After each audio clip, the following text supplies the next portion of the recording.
Sophia looked out her window, disappointed. The rain was pouring, and her plans to play at the park were ruined.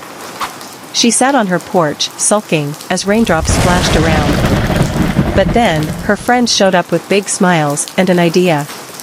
At first, Sophia hesitated. But soon, she joined them in the rain, jumping into puddles, splashing water, and laughing together. As the rain stopped, the sky lit up with a beautiful rainbow. Sophia and her friends stood in awe. Sophia realized the rain wasn't so bad after all. It turned an ordinary day into an unforgettable adventure. Happiness can be found even on rainy days.